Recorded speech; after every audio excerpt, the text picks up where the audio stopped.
26শে বিধানসভা নির্বাচন আর মাত্র 1 বছর। তার আগে বিজেপির পদ্মে কাটা, কারণ কোথাও কোথাও মণ্ডল সভাপতি নির্বাচন হচ্ছেই না, কোথাও কোথাও মণ্ডল সভাপতি নির্বাচন নিয়েও গন্ডগোল। দেখুন, বছর ঘুরলেই বিধানসভা ভোট, তার আগে কোচবিহারে মণ্ডল সভাপতি খুঁজে পেতে সমস্যায় বিজেপি। 24 লোকসভা ভোটে কোচবিহার আসনটি বিজেপির থেকে ছিনিয়ে নিয়েছে তৃণমূল। পদ্ম শিবিরের একাংশ বলছে এরপর থেকে দলীয় সংগঠনের শক্তি একেবারে তলানিতে। কোচবিহারে 2298টি বুথ, এর মধ্যে বেশিরভাগ বুথেই কমিটি গঠন করতে পারেনি বিজেপি। কোচবিহারে বিজেপির 43টি মণ্ডল, এর মধ্যে 18টি মণ্ডলের সভাপতি ঘোষণা করতে পারেনি পদ্ম শিবির। আমাদের মণ্ডল সভাপতি 25 জন অলরেডি হয়ে গেছে, 18 জন বাকি আছে। এখন জেলা প্রেসিডেন্ট ঘোষণা হয়ে গেছে। এখন আমরা যতটা পারি তাড়াতাড়ি আমরা সাংগঠনিক আমাদের যে মণ্ডল যেগুলো বাকি আছে সেই মণ্ডলগুলো আমরা ঘোষণা করে কমিটি তৈরি করার প্রয়াস আমরা চালাবো। বাঁকুড়ার বিষ্ণুপুরে আবার বিজেপি বনাম বিজেপি। সম্প্রতি বিষ্ণুপুর সাংগঠনিক জেলার বিভিন্ন মণ্ডলের সভাপতির নাম ঘোষণা করেছে বিজেপি। এরপরেই ক্ষোভ বিক্ষোভ শুরু। বিষ্ণুপুর 4 নম্বর মণ্ডলের সভাপতি শুক্লা চট্টোপাধ্যায়ের বিরুদ্ধে পোস্টার পড়ে। এবার বিষ্ণুপুর 1 নম্বর মণ্ডলের সভাপতির বিরুদ্ধে বিক্ষোভ বিজেপিরই একাংশের। এখন যিনি মণ্ডল সভাপতি তিনি তৃণমূলের সঙ্গে সেটিং করে আমাদের কর্মীদেরকে, বিষ্ণুপুর 1-এর যে কর্মীদেরকে কাউকে পাত্তা দেয় না, বা তাদের সাথে সেটিং করে আমাদের কর্মীদেরকে না ডেকে নিজের মতো করে চালায়। আমরা এই অযোগ্য মণ্ডল সভাপতিকে মানছি না। দলের এত ক্ষতি হচ্ছে, প্রতিটি বুথ আমরা হারছি, বা আগামী 26-এও আমরা কিন্তু হারবো উনি থাকে। পার্টির কিছুদিন আগে সংগঠন পর্ব অভিযান চলেছিল, সেখানে পার্টির যারা অ্যাক্টিভ কার্যকর্তা তারা ভোট দিয়ে আমাকে মণ্ডল সভাপতি নির্বাচন করেছিল। আমি কিন্তু তাদের ভোটেই নির্বাচিত হয়েছি। অতএব মানবে না বা চলবে না, হচ্ছে না, এগুলো দেখুন, এগুলো পার্টির অভ্যন্তরীণ বিষয়ে বসে কথা বলা যায়, কারণ পার্টির সবাইকে তো আর সমানভাবে পদ দেওয়া সম্ভব না। এই কিছু মানুষ পদের জন্য এসব নোংরামি করে। উত্তর 24 পরগনায় বিজেপির বসিরহাট সাংগঠনিক জেলা। সম্প্রতি এই সাংগঠনিক জেলার বিজেপি সভাপতি হয়েছেন সুকল্যাণ বৈদ্য। এরপরেই পোস্টার।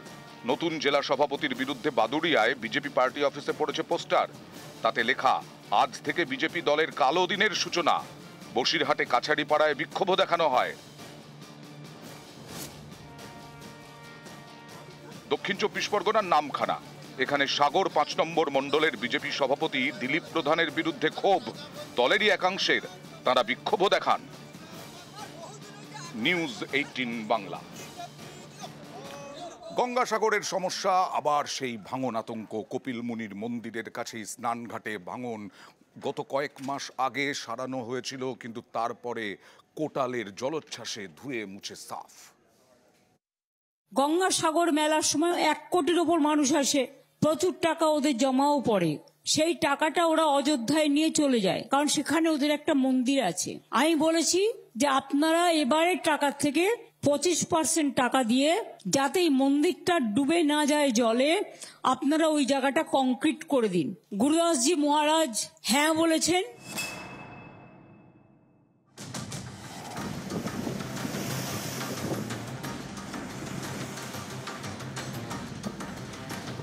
ফুঁসছে বঙ্গোপসাগর, আতঙ্কে গঙ্গাসাগর। কপিলমুনি আশ্রমের কাছে সাগর তটে আবারও ভাঙন। গত বৃহস্পতিবার ছিল পূর্ণিমার কোটাল, তখন থেকে বঙ্গোপসাগর ফুঁসছে। গঙ্গাসাগর চত্বরে সমুদ্রের পাড় ভাঙছে। স্থানীয়দের দাবি, পাড় ভাঙতে ভাঙতে কপিলমুনির আশ্রম থেকে এখন সাগরের দূরত্ব প্রায় 450 মিটার।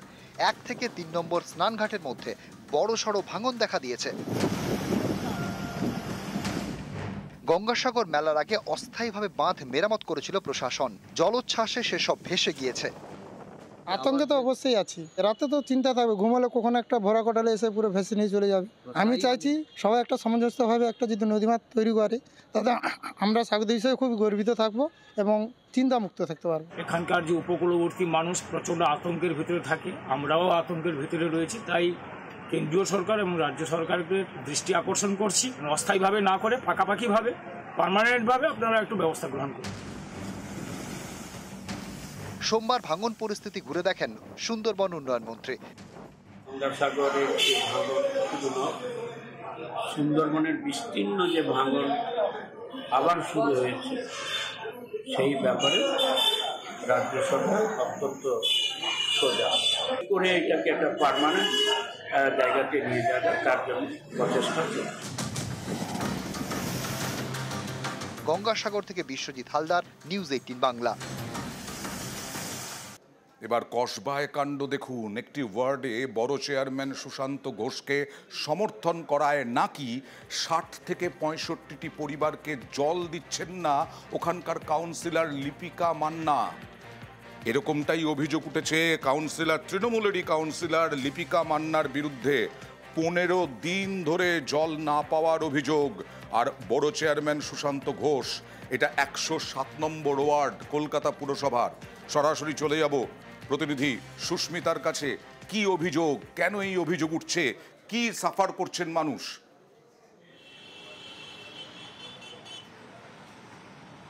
দেখো, 107 নম্বর ওয়ার্ড কলকাতা পুরসভার, সেখানকার রাজডাঙ্গা পূর্বপাড়া এলাকার বাসিন্দা প্রায় 60 থেকে 65টি পরিবার, তারা দীর্ঘ 15 দিন ধরে জল পাচ্ছেন না।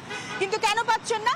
এলাকাবাসীর স্পষ্ট অভিযোগ যে এলাকার কাউন্সিলর তিনি নাকি সেই এলাকায় যে 4টি জলের কল ছিল, সেই কলগুলি কাউকে না বলে কোনো রকম অনুমোদন, কোনো রকম পরামর্শ বা কোনো রকম বার্তা ছাড়াই তুলে দিয়েছেন।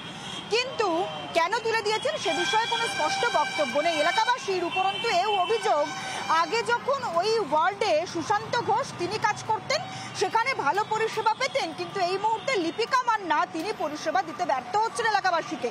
বারংবার এই জল না পাওয়ার অভিযোগপত্র লিপিকা মান্নাকে দেওয়ার পরেও কোনো রকম সদুত্তর মেলেনি। লিপিকা মান্না কি বলছেন? আমরা কি কথা বলেছিলাম? না, একেবারে লিপিকা মান্নার সঙ্গে আমরা যোগাযোগ করেছি, তার সঙ্গে কথাও হয়েছে। তিনি যেমনটা স্পষ্ট জানাচ্ছেন যে ওই 4টি পরিবার, ওই 60 থেকে 65 পরিবারের জন্য যে 4টি জলের কল ছিল, সেই কলগুলি তোলার পরিবর্তে তিনি রাস্তার অপর ধারে 24টি জলের কল লাগিয়েছেন। কিন্তু এলাকাবাসী এটা জানাচ্ছেন যে জলের কলগুলি নতুন করে লাগানো হয়েছে, সেটি তাদের বাড়ি থেকে অনেকখানি দূরে। ফলত সেখান থেকে জল নিত্যদিন আনতে গেলে তাদের নিত্যদিনের জীবনযাত্রা বিঘ্নিত হচ্ছে। কিন্তু তাদের যে জলের কলগুলি ছবিতে দেখা যাচ্ছে, যেগুলি লাগিয়ে দেওয়া হয়েছে, সেগুলি মাটি থেকে চক্রান্তের অভিযোগে সরব কাউন্সিলর লিপিকা মান্না। জল সমস্যা সমাধানে আশ্বাস সুশান্ত ঘোষের। তাদের বক্তব্য দেখাবো, তবে তার আগে স্থানীয় বাসিন্দারা কি অভিযোগ করছেন, মানে যারা জল পাচ্ছেন না তারা কি অভিযোগ করছেন দেখুন। কতদিন ধরে জল পাচ্ছেন না? জল আসছে না আপনাদের এখানে? আমাদের সপ্তাহ 2 হলো। কাউন্সিলরকে জানিয়েছেন? হ্যাঁ, জানিয়েছি। তো আমরা গেছিলাম, বলে এখানে কল দেওয়া যাবে না। এই গাছগুলো আছে, ওর পিছনে খাল আছে, খালের পাশে অনেকগুলো কল দিয়েছেন, কিন্তু অনেকটা নিচু, আমাদের তুলতে অসুবিধা হচ্ছে। এটা লিপিকা মান্না বন্ধ করেছে। কেন? কেন এখানের লোক ওনার হয়ে যায় না, তার কারণে উনি এই রাগে পড়ে এই কলটা এত বছর পরে এই বন্ধ করলো। কলটা কল নেই তো জল থাকবে কি করে? কাউন্সিলরকে বলেননি যে আপনাদের সমস্যার কথা? বলেছি, আমাদের কোনো সমস্যার কথা শুনেননি। বলে যে কল থাকবে না, এবারে ওপারে কল দিয়ে দিয়েছি, এপারে কল থাকবে না। সম্পূর্ণ মিথ্যে। আমি 24টা কল লাগিয়েছি, 4টে কল 1 সপ্তাহ হয়েছে। আমরা যেহেতু এই কলে জল আসছে টেস্ট করার জন্য আমরা এই কলটাকে চালু করেছি। চালু করাতে দেখছি আমাদের এদিকে কলে জল কম আসছে, তখন এটা কর্পোরেশনেরও তো নিয়ম। 4টের অপোজিটে 24টা কল, এটা কি আমি অন্যায় করেছি? কার জন্য কাজ করে, কার জন্য করে না, দলের জন্যই তো কাজ করছে তারা। আমি দলকে জানাবো, নিশ্চয়ই আমি আমার মেয়রকে জানাবো। আমি অলরেডি জানিয়েছি, উনি জানেন বিষয়টি। তবে আমার মনে হয় মানুষেরই কাজ করছে, আমি এরকমভাবে, এটা ঠিক নয়।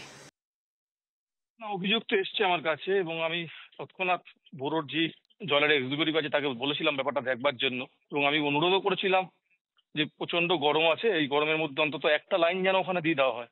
কিন্তু কোনো একটা অজ্ঞাত কারণে সেটা দেওয়া হয়নি। আর এই যে জলের লাইন কাটা হয়েছে, এর সঙ্গে বোরোতেও কোনো আলোচনা হয়নি, আমার সঙ্গে কোনো আলোচনা করেনি। কেন জলের লাইন কাটা হলো সে সম্বন্ধে আমি বলতে পারবো না, যারা করেছে তারাই উত্তর দেবে। এখানেও কি আবারও সেই দলাদলির একটা প্রসঙ্গ আসছে? দলাদলি কিনা আমি বলতে পারবো না, কিন্তু আমরা যারা পৌর প্রতিনিধি হিসেবে কাজ করি, আমাদের মানুষের প্রতি একটা দায়বদ্ধতা থাকে তাদেরকে পৌর পরিষেবা দেওয়ার জন্য। যে দলের হতে পারে, যে কোনো দলের সমর্থক হতে পারে, তার মানে এই নয় যে মানুষের পৌর পরিষেবা বন্ধ করে দিতে হবে। নিজেদের মধ্যেই আমরা ওরা, আর বারুইপুরে আমরা ওরা জলে বিজেপির অভিযোগ যে বিজেপিকে সমর্থন করেন বেশ কয়েকটি পরিবার, তাদের কাছে জল দেওয়া হচ্ছে না।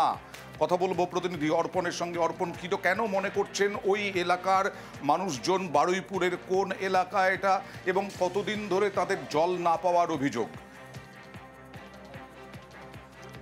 তুমি জানবে অমৃত প্রকল্পের যে কাজ, সেই কাজ শুরু হয়েছে প্রায় 1 মাস অতিক্রান্ত, এবং এই যে ঘটনা, বারুইপুর পৌরসভার 17টি ওয়ার্ড রয়েছে, সেই 17টি ওয়ার্ডেই যারা বিরোধী রাজনীতি করেন, সে নেতা হতে পারেন অথবা সক্রিয় সমর্থক, তাদেরকে এই জলের কানেকশন দেওয়া হচ্ছে না, এমনটাই অভিযোগ আসছে প্রত্যেকটি ওয়ার্ড থেকেই। এবং তাদের স্পষ্ট অভিযোগ যে জলের লাইন দেওয়ার জন্য, যে পাইপলাইনের কাজ করার জন্য পাইপলাইনের মাটি কাটা হয়েছে, কিন্তু মাটি কাটার পরে তাদেরকে কানেকশন দেওয়া হয়নি। তার একটি কারণ, তারা বিরোধী পার্টি করেন, কেউ বিজেপি করেন, কেউ সিপিএম করেন, এমন ভুরি ভুরি অভিযোগ এসছে। বিজেপির তরফ থেকে যেমন তারা মানবাধিকার কমিশনকে চিঠি করেছেন, শুভেন্দু অধিকারীকে জানিয়েছেন, সুজন চক্রবর্তী তিনি তোপ দেখেছেন, কিন্তু এই সমস্ত অভিযোগ অস্বীকার করেছেন। তুমি জানবে বারুইপুর পশ্চিমের বিধায়ক স্বয়ং। ওকে, দেখা যাক কত দ্রুত অভিযোগ অস্বীকার করে কত দ্রুত জল সরবরাহ করতে পারে এখানে তৃণমূলের যারা প্রশাসনে রয়েছেন। আমি দেখাবো বিজেপি তো সরব, সুজন চক্রবর্তীও সরব। দেখুন, আমি 16 নম্বর ওয়ার্ডের বাসিন্দা। আমার 16 নম্বর ওয়ার্ডে বাড়ি আছে। পাড়ার সবার বাড়িতেই জল চলে গেছে, আমার বাড়িতে যায়নি। শুধু 16 নম্বর ওয়ার্ড নয়, সারা বারুইপুর জুড়ে আপনি খবর নিলে দেখতে পাবেন, যারা বিজেপি করে বা বিজেপির সক্রিয় সদস্য বা যারা বিজেপি মাইন্ডেড, তাদের কারুর বাড়িতেই এই জলের প্রকল্প যাচ্ছে না। পানীয় জল তো সবাই পাওয়ার কথা। সেটাই তো, কিন্তু উনি অনেক করেই রিকোয়েস্ট করেছি, বলেছি, তাও যে আমরা বিজেপি করি বলে ওই জন্য মানে দেবে না। আচ্ছা, মানে কি জন্য দিচ্ছে না সেটা বলেছে? কি জন্য দিচ্ছে না, ওই বিজেপি করি বলেই দিচ্ছে।